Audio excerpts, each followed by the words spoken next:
akan memaparkan materi tentang sistem operasi. Sebelum memaparkan materi, kami akan memperkenalkan diri terlebih dahulu.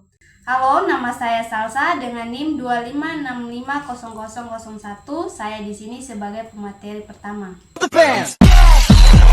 Perkenalkan, nama saya Nesya Putri dengan NIM 25650002. Saya di sini sebagai pemateri kedua.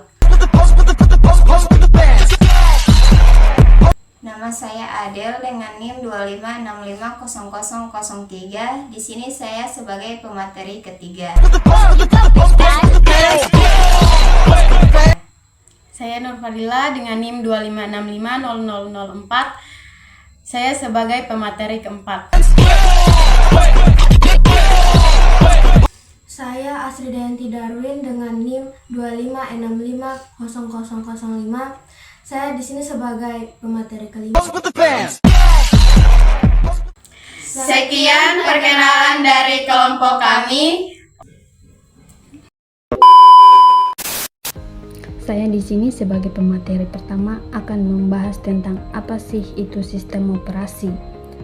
Sistem operasi atau OS adalah perangkat lunak utama yang mengelola dan mengkoordinasikan sumber daya perangkat keras dan perangkat lunak pada sebuah komputer atau perangkat elektronik.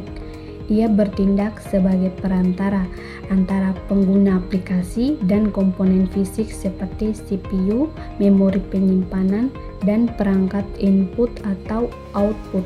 Tanpa OS, perangkat keras tidak bisa berfungsi secara efisien untuk menjalankan program.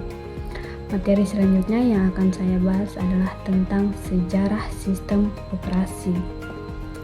Pada tahun 1950-an, ada yang namanya batch processing atau ENIAC yang dibuat pada pertengahan tahun 1940-an.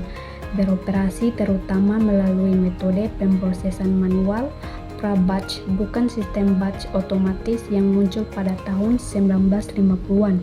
Sebagai komputer generasi pertama, ia tidak memiliki sistem operasi dan memerlukan konfigurasi manual untuk setiap pekerjaan. Selanjutnya, pada tahun 1960-an, ada yang namanya multitasking atau CTSS yang dikembangkan di MIT pada awal tahun 1960-an di bawah Fernando J. Corbato. Adalah sistem operasi time sharing serbaguna pertama yang mengimplementasikan multitasking. Selanjutnya, pada tahun 1970-an ada yang namanya OS modern seperti Unix. Sistem operasi atau OS modern yang berakar atau terinspirasi dari filosofi Unix tahun 1970-an dikenal sebagai sistem Unix Lite atau sistem Unix bersertifikat. Sistem ini mengutamakan stabilitas, multitasking, dan antarmuka baris perintah atau CLI yang kuat. Sedangkan pada tahun 1980-an ada yang namanya GUI dengan Windows dan macOS. Pada tahun 1980-an merupakan era revolusioner yang mengubah interaksi manusia komputer dari baris perintah CLI atau MS-DOS menjadi berbasis visual icon dan mouse. Apple, Macintosh, dan Microsoft Windows adalah dua raksasa yang mendominasi era ini. Halo, saya sebagai pemateri kedua. Sekarang kita akan masuk ke pembahasan mengenai 8 komponen utama sistem operasi. Komponen utama sistem operasi yang pertama kernel. Inti OS yang mengelola sumber daya dasar seperti CPU, memori, dan I/O. Ia menjalankan sistem panggilan dari aplikasi dan beroperasi di mode privilege. Kedua, antarmuka pengguna. Menyediakan cara interaksi pengguna dengan OS baik melalui antarmuka grafis seperti desktop, Windows, atau baris perintah seperti kelas di Linux. Ketiga, manajer proses. Mengatur eksekusi program, mengalokasikan waktu CPU, dan menangani multitasking untuk mencegah deadlock atau konflik proses. Yang keempat, manajer memori.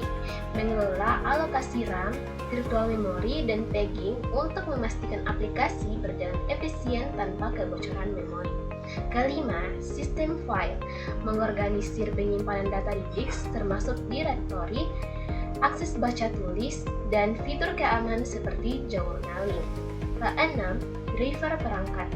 Perangkat lunak yang memungkinkan OS berkomunikasi dengan perangkat keras spesifik seperti kartu grafis atau printer. Yang ketujuh, modul keamanan. Menangani autentikasi, kontrol akses, enskripsi, dan perlindungan dari ancaman seperti firewall atau sistem izin. Yang terakhir, yaitu ke-8, komponen jaringan. Mengelola koneksi jaringan, protokol seperti TCP atau IP, dan komunikasi antar perangkat. Itulah tadi 8 komponen utama sistem operasi. Sekian dari saya, terima kasih. Wassalamualaikum warahmatullahi wabarakatuh. Baik, saya di sini sebagai pemateri ketiga akan menjelaskan tentang perangkat lunak atau software. Pertama, sistem operasi perangkat lunak yang mengelola kinerja komputer termasuk Windows, macOS, dan Linux. Aplikasi program untuk tugas tertentu seperti pengolahan kata Microsoft Word, browser, Google Chrome, atau game. Adapun jenis-jenis sistem operasi yaitu desktop, Windows, macOS, 2 server, Linux Windows Server, 3 mobile, Android, dan iOS. Assalamualaikum warahmatullahi wabarakatuh. Baik, saya Nur Fadila dengan NIM 2565004 sebagai pemateri keempat. Saya akan melanjutkan materi yang telah dibawakan oleh teman kelompok saya sebelumnya. Di sini saya akan membahas tentang keamanan dalam sistem operasi dan tantangan sistem operasi. Terlebih dahulu saya akan membahas apa sih keamanan dalam sistem operasi itu. Keamanan sistem operasi adalah serangkaian teknologi, kebijakan, dan praktik yang dirancang untuk melindungi komponen inti komputer, perangkat keras dan lunak dari akses tidak sah, malware, virus worm, serangan siber, dan kerusakan data. Tujuannya adalah memastikan kerahasiaan, confidentiality, intelligence, dan ketersediaan availability sumber daya sistem. Keamanan dalam sistem operasi memiliki beberapa aspek, yaitu autentikasi, password biometrik, ancaman virus ransomware, encryption melindungi data, BitLocker. Solusinya adalah variable and updates data rutin. Oke, selanjutnya saya akan membahas tentang tantangan sistem operasi. Teman-teman tahu tidak apa sih tantangan sistem operasi itu? Tantangan sistem operasi adalah hambatan teknis dan desain dalam mengelola sumber daya perangkat keras dan lunak secara efisien, aman, dan handal. Tantangan sistem operasi yang biasanya diketemukan yaitu compatibility and hardware lama, private data di cloud ghost, evaluasi all intelligence. Mungkin itu tadi materi yang saya bawakan, mungkin akan dilanjutkan oleh teman saya selanjutnya. Wassalamualaikum warahmatullahi wabarakatuh. Baik, saya pemateri kelima akan memaparkan tentang tren masa depan OS, inovasi dan tren 1. Cloud OS, Chrome OS, dan Windows 365. 2. AI Driven, OS yang belajar dari pengguna. 3. Quantum Computing Readiness. Dan 4. Sustainability, OS hemat energi. Dan selanjutnya yaitu studi kasus. Aplikasi nyata. 1. Server web menggunakan Linux. 2. Gaming di Windows. 3. iOS dengan Embedded OS. Selanjutnya yaitu kesimpulan. 1. OS adalah fondasi komputasi modern. Dan 2. Memahami OS penting untuk IT dan penggunaan sehari-hari. 3. Tren, lebih aman, efisien, dan terintegrasi. Sekian dari saya. Assalamualaikum warahmatullahi wabarakatuh.